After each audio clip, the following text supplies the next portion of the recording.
dear student, welcome back to Inter Science. Today we will learn about evolution. अभी ये evolution क्या है? तो evolution के बारे में आज के वीडियो में हम स्टडी करने वाले हैं. तो स्टार्ट करते हैं. कैन यू रिकॉल से? तो देखो क्वेश्चन है what is the function of appendix in our digestive system. अभी ये जो है this one is large intestine and this tail like structure this is called as appendix. अभी ये जो अपेंडिक्स है इसका फंक्शन क्या है? तो हमारे जो खाने में जो सेल्यूलोज होता है that is the hard substance present in plant this is called as cellulose. तो ये हमारी बॉडी डाइजेस्ट नहीं कर सकती, तो उसको डाइजेस्ट करने के लिए अपेंडिक्स क्या करता है, हेल्प करता है. That means the function of appendix in our digestive system is digestion of cellulose. मतलब सेल्यूलोज को डाइजेस्ट करने के लिए अपेंडिक्स का यूज होता है. देन सेकंड क्वेश्चन है are our wisdom teeth really useful for chewing the food. मतलब this are our wisdom teeth, मतलब जिसको अक्कल दाढ़ बोला जाता है ना. तो देखो ऐसा बोला जाता है कि अगर अक्कल दाढ़ आ गई तो हमें अक्ल आ जाती है, लेकिन ये गलत है. ओके, तो ये जो होती है ना विजडम टीथ, ये चेविंग करने के लिए, मतलब फूड जब हम चबाते हैं ना उसके लिए इसका यूज है क्या? तो इसका आंसर सिंपली नो है. ओके, उसके बाद क्वेश्चन है why did the huge animal like dinosaur become extinct. ये जो डायनासोर जैसे एनिमल है ये एक्सटिंक्ट क्यों हो गए? तो क्योंकि because of changing the weather, volcanoes है, एस्ट्रॉइड्स है, चेंजिंग क्लाइमेट है, चेंजिंग टेम्परेचर है, इसकी वजह से क्या हो गए, मतलब they were not survive in the changing environment. मतलब एनवायरमेंट चेंज होने के कारण वो सर्वाइव नहीं कर सके और इसी वजह से वो एक्सटेंड हो गए. उसके बाद एक क्वेश्चन है सिमिलर है why are many species of animal and bird get extinct. मतलब इसका भी आंसर सिमिलर है. That means because of they were not survive in the changing environment. Environment change हो गया और उसी वजह से वो सर्वाइव नहीं कर सके और इसका ही कारण है कि जो वो एक्सटेंड हो गए. अभी आज स्टडी करने वाले हैं हम इवोल्यूशन. अभी ये इवोल्यूशन क्या है? तो देखो evolution is the gradual change occur in the living organism. Gradual मतलब बहुत स्लोली ये चेंज होते गया. जैसे पहले हमारे एंसेस्टर ऐसे थे, धीरे धीरे देखो चेंज होते गया और देखो आज हम इस पोजीशन पे है. ओके, अभी ये चेंज होने के लिए for over a long duration, मतलब बहुत टाइम पीरियड लगा. ये एक साल में या एक महीने में या कुछ ऐसा कम टाइम में ये चेंज नहीं हुआ.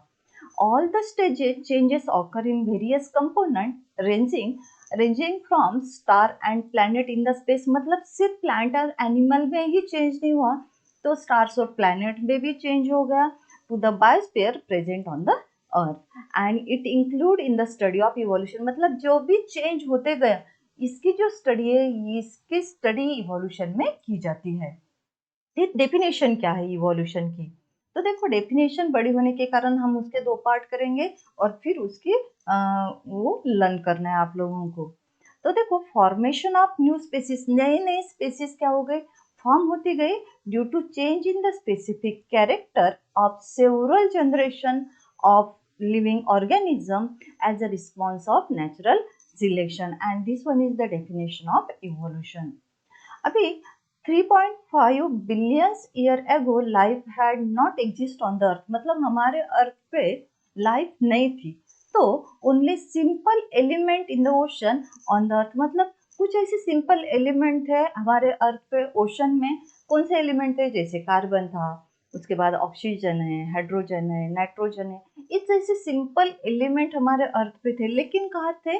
ओशन में थे. Okay, then simple type of organic and inorganic compound have been form. उससे फिर कुछ ऑर्गेनिक मतलब जिसमें कार्बन है और इनऑर्गेनिक कंपाउंड मतलब जिसमें कार्बन नहीं है, ऐसे कंपाउंड फॉर्म होते गए. अभी कंपाउंड मतलब क्या?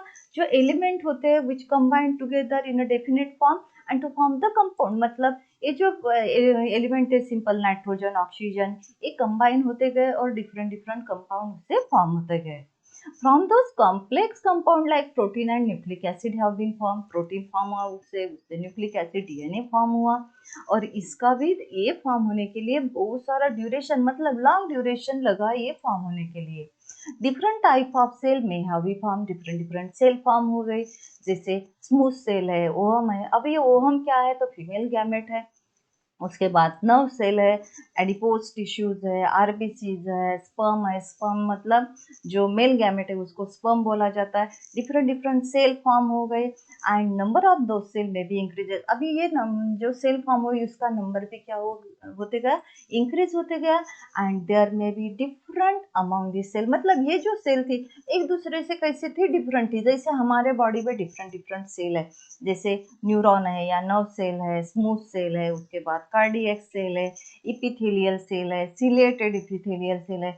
देखो डिफरेंट डिफरेंट इसका स्ट्रक्चर भी कैसा है, डिफरेंट है, इसका फंक्शन भी कैसे होता है, डिफरेंट होता है। जैसे जो न्यूरॉन या नर्व सेल है हमारे ब्रेन में होती है, स्टमक में स्मूथ सेल होती है, हार्ट में कार्डियक सेल होती है, लंग्स में इपिथेलियल सेल होती है, स्मॉल इंटेस्टाइन में सिलेटेड इपिथेलियल सेल होती है।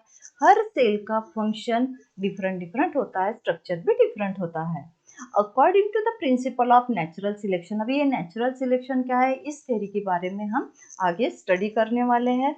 सम may how show good growth, मतलब according to this theory natural selection से, तो कुछ जो प्लांट है या एनिमल अच्छे ग्रो हुए, लेकिन कुछ क्या हो गए, सम में भी हाँ पेरिश, मतलब कुछ डाई हो गए due to change in the environment, मतलब वो सर्वाइव नहीं कर सके।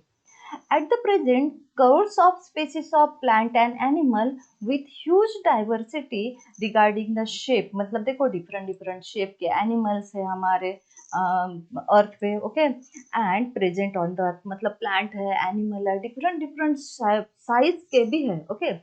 Animal diversity ranges from unicellular organism, जैसे अमीबा है, पैरामीशियम है, these are the unicellular animal. Man this one is multicellular animal and huge giant whale भी है, मतलब यूनिसेल्युलर से मल्टीसेलुलर ऑर्गेनिज्म हमारे अर्थ पे प्रेजेंट है। And the plant diversity consist of various species, जैसे प्लांट में भी डाइवर्सिटी है, जैसे यूनिसेलुलर क्लोरेला है, तो up to huge banyan tree तक। तो अभी ये क्लोरेला क्या है, this one is unicellular plant है। The life exist on earth everywhere, मतलब हमारे अर्थ पे हर जगह, मतलब पोल पे या इक्वेटर पे लाइफ एग्जिस्ट है। तो कहाँ कहाँ है, तो जैसे एयर में है, जैसे जिसको हम एरियल इकोसिस्टम बोला जाता है, एरियल एनिमल बोला जाता है। वाटर में है, जैसे एक्वाटिक है एनिमल्स। लैंड और रॉक पे है, मतलब टेरिस्ट्रियल एनिमल भी है, मतलब हर जगह क्या है, लाइफ है। Human have show the curiosity about origin of the life, हमें भी लगता है कि लाइफ कैसे आई होंगी अर्थ पे, सबसे पहला एनिमल कौन सा आया होगा अर्थ पे, हम कब आए, ये हमें भी, हमारे दिमाग में भी एक क्वेश्चन अराइज होता है। And different theory about this has been propose, अभी यही क्वेश्चन अराइज होने की वजह से, क्यूरियोसिटी की वजह से डिफरेंट डिफरेंट थ्योरी भी एग्जिस्ट हुई, देन डिफरेंट डिफरेंट थ्योरी भी आई। अब भी इनटू हिस्ट्री में क्या है, तो देखो many philosophers and religious scholars have written their view about the information of life, different different philosopher ने लाइफ कैसे आई अर्थ पे, इसका बताने की कोशिश की। और उसके बाद जो है various culture have notice different type of information, देखो जैसे इंडियन कल्चर है, ग्रीक कल्चर है, उसके बाद रोमन कल्चर है, चाइनीज कल्चर है, ये डिफरेंट डिफरेंट जो कल्चर है इन्होंने भी information the about the planet, stars, organism in the form of poetry, story, religious book, मतलब किसी ने पोएट्री के फॉर्म में लिखा, किसी ने स्टोरी में लिखा, या रिलीजियस बुक में भी इसका नॉलेज मतलब पढ़ने के लिए मिल सकता है। अभी थ्योरी ऑफ इवोल्यूशन क्या है, according to this theory of evolution, first living material that is protoplasm have been form in ocean, मतलब सबसे पहले जो सेल आई, जो प्रोटोप्लाज्म मतलब cell without cell wall, okay, तो ये ओशन में फॉर्म हुई। In course of time unicellular organism form, अभी उससे यूनिसेलुलर ऑर्गेनिज्म फॉर्म है, जैसे पैरामीशियम है, अमीबा है, बैक्टीरिया है, ईस्ट है। ईस्ट क्या है, यूनिसेलुलर फंगी है, okay. Gradually change occur in unicellular organism, अभी उस यूनिसेलर ऑर्गेनिज्म में धीरे धीरे क्या होते गया, चेंजेस आते गए। जैसे एटम है, एटम से मॉलिक्यूल बनते गया, देन सेल आई, सेल्स ग्रुप ऑफ सेल से टिश्यू तैयार हुए, टिश्यू ग्रुप ऑफ टिश्यू से ऑर्गन फॉर्म हुए, ऑर्गन से ऑर्गन सिस्टम फॉर्म हुए, और उसके बाद ऑर्गेनिज्म फॉर्म हुआ। मतलब ये जो चेंज है बहुत स्लो होते गया, okay, and more complex organism in this way form, and duration of all this changes is at must be 300 crores of year. मतलब देखो इस पूरे टाइम जो टाइम लिमिट जो है ये बहुत धीरे धीरे होते गया, okay. And change and development has been all around multi-dimensional, and this lead to the different type of organism। मतलब different organism फॉर्म हुए, यूनिसेलर से मल्टीसेलर ऑर्गेनिज्म फॉर्म हुए, एरियल है, एक्वाटिक है, टेरेस्ट्रियल एनिमल है, ये डिफरेंट एनिमल फॉर्म होते गए। And this overall process this is called as evolution, और इसी पूरे प्रोसेस को क्या बोला जाता है, इवोल्यूशन बोला जाता है। And in next video we will discuss about evidences of evolution. अब ये एविडेंसेस क्या है, तो ये भी इंटरेस्टिंग है, तो हम नेक्स्ट वीडियो में इसके बारे में हम क्या करेंगे, डिस्कस करेंगे। तो चलो मिलते हैं नेक्स्ट वीडियो में।